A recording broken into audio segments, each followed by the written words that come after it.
Current গেলেই অন্ধকার, fan বন্ধ, লাইট বন্ধ, আর বাজারে ভালো আইপিএস কিনতে গেলেই বাজেট শেষ। কিন্তু কেমন হয় যদি বাজেটের মধ্যেই এমন একটা স্মার্ট ডিসি আইপিএস পাওয়া যায় যেটাতে থাকবে auto switching mechanism, low voltage protection, over voltage safety, সহজ ব্যবহার এবং ব্যাকআপও থাকবে সন্তোষজনক। আজকে আমরা সম্পূর্ণ শুরু থেকে এমন একটা ডিসি আইপিএস বানানো শিখবো যেটা ঘরের ফ্যান লাইট খুব সহজেই চালাতে পারবে। দেখুন, এটা হচ্ছে মেইন পাওয়ার সুইচ।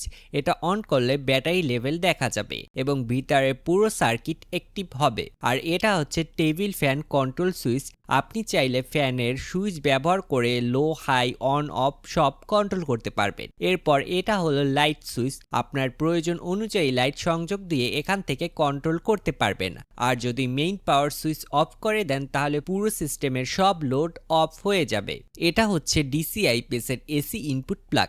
এখানে খেয়াল করুন, আমি যখন মেইন লাইনের সাথে এটা কানেক্ট করছি তখন অটোমেটিক্যালি সব লোড অফ হয়ে যাচ্ছে, মানে এখন কারেন্ট আছে তাই আউটপুট বন্ধ। আবার কারেন্ট চলে গেলেই আউটপুট অন, অর্থাৎ পুরো সিস্টেম ফুল অটোমেটিক। তো চলুন আজকে স্টেপ বাই স্টেপ এই প্রয়োজনীয় ডিসি আইপিএসটা বিল্ড করা শিখে নেই। তো বডি হিসাবে আমি এই বক্সটা ব্যবহার করছি এবং আমি এখন গ্রিন ইলেকট্রনিক্স এর সাথে পার্টনারশিপে কাজ করছি। আমি তাদের এই আইপিএস ইউনিটগুলো সাপ্লাই করব এবং চেষ্টা করব যতটা সম্ভব লো বাজেট এর মধ্যে বেস্ট কোয়ালিটি কম্পোনেন্ট ব্যবহার করতে। তো এখানে ব্যবহার করছি 6 এম্পিয়ারের 3 পিস সুইচ। এক এক করে সবগুলো সুইচ বসিয়ে নিলাম। এরপর এটা হলো ব্যাটারি লেভেল ইন্ডিকেটর, এটা এই স্লটে সেট করে দিলাম। আর এই দুটো হলো ডিসি ফিমেল সকেট। এই সকেট দুটো থেকে আমরা আউটপুট নিব। পিছনে হোল করে সকেট বসিয়ে নাট দিয়ে ভালোভাবে টাইট করে দিলাম। এখন এই ব্যাটারি লেভেল মিটারটা আমি 12 ভোল্ট মনিটরিং এর জন্য সেট করব। তাই এখানে 3S টার্মিনাল শর্ট করে দিলাম। এরপর পজিটিভ এবং নেগেটিভ টার্মিনালে দুটো ওয়্যার যুক্ত করে নিলাম। এটা হলো এসি পাওয়ার ইনপুট জ্যাক। এটা পিছন দিয়ে বসিয়ে রাখলাম, পরে ফিক্সড করে লাগিয়ে দেব। এখন প্রথমে আউটপুট সকেট দুটোর নেগেটিভ টার্মিনাল একসাথে কমন করে নিলাম। এরপর আলাদা আলাদা পজিটিভ টার্মিনালে ওয়্যার সোল্ডার করে নিলাম। এবার সুইচ সেকশনে আসি। পাশের দুইটা সুইচের নিচের টার্মিনাল কমন করে একটা কমন পজিটিভ বের করলাম এবং ডিসি সকেট এর পজিটিভ লাইন দুটো সুইচের উপরের টার্মিনাল দুটোর সাথে যুক্ত করে দিলাম আলাদা আলাদা করে। পাশের মেইন সুইচের সাথে কানেকশনের জন্য আরো দুটো ওয়্যার সোল্ডার করে নিলাম। ব্যাটারি হিসাবে ব্যবহার করছি পান্ডা কোম্পানির 12 ভোল্ট 10Ah এর দুইটা ব্র্যান্ড নিউ ব্যাটারি। আর চার্জার হিসাবে ব্যবহার করছি 12 ভোল্ট 5 এম্পিয়ারের অটো কাট চার্জার, যেটা ব্যাটারি দ্রুত চার্জ করবে এবং ব্যাটারি ফুল চার্জ হলে অটোমেটিক্যালি চার্জিং বন্ধ হয়ে যাবে। ফলে ওভার ভোল্টেজ এ ব্যাটারি ড্যামেজ হওয়ার রিস্ক কমে যাবে। এবং এর সাথে রয়েছে বিল্ডিং কুলিং ফ্যান, যার ফলে চার্জার ওভারহিটের সম্ভাবনা থাকবে না। তো চার্জারটা বক্সের ভিতরে ফিট করার জন্য আমি এর এসি-ডিসি লাইন এবং ইন্ডিকেটর এলইডি এক্সট্রা ওয়্যার দিয়ে বাইরে বের করে নিয়েছি। এবং এখানে লো ভোল্টেজ কাট অফের জন্য ব্যবহার করছি XM609 মডিউল, যেটা ব্যাটারিকে ওভার ডিসচার্জের হাত থেকে প্রোটেকশন করবে। তো প্রথমে একটা ব্যাটারি বক্সের ভিতরে রাখলাম, এরপর মাঝখানে রাখলাম চার্জার এবং অন্য পাশে আর একটা ব্যাটারি। আমি এখানে জিপ টাই ব্যবহার করে ব্যাটারিগুলো ভালোভাবে বডির সাথে ফিক্স করে দিচ্ছি। এখন প্রথমে দুইটা ব্যাটারি প্যারালাল কানেকশন করব।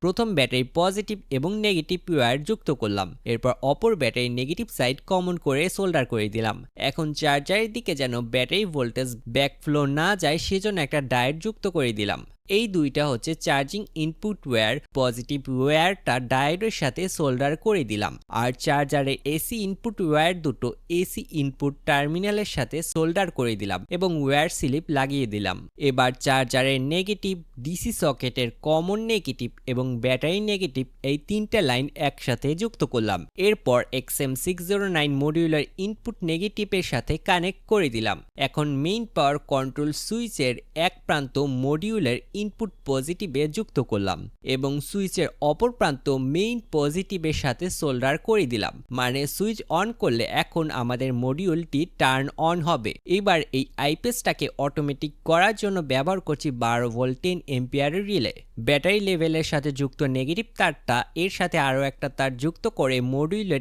ইনপুট নেগেটিভের সাথে যুক্ত করে দিলাম। এরপর ওই নেগেটিভ তারটা রিলে কয়েলে সোল্ডার করে দিলাম। এরপর যেহেতু রিলেটা চার্জার থেকে অপারেট হবে তাই চার্জারের পজিটিভ থেকে একটা ওয়্যার নিয়ে রিলে কয়েলে সোল্ডার করে দিলাম। আগে সুইচ থেকে যে কমন পজিটিভ লাইন বের করেছিলাম সেটা রিলের কমন টার্মিনালে সোল্ডার করে দিলাম। সর্বশেষ ব্যাটারি মডিউলের পজিটিভ এবং মডিউলের আউটপুট পজিটিভ থেকে একটা ওয়্যার নিয়ে রিলের এনসি টার্মিনালে যুক্ত করলাম এবং এর মাধ্যমে আমাদের পুরো সোল্ডারিং কমপ্লিট। এবার একটু গ্লু ব্যবহার করে রিলে এবং মডিউলটা ভালোভাবে ফিক্সড করে দিলাম।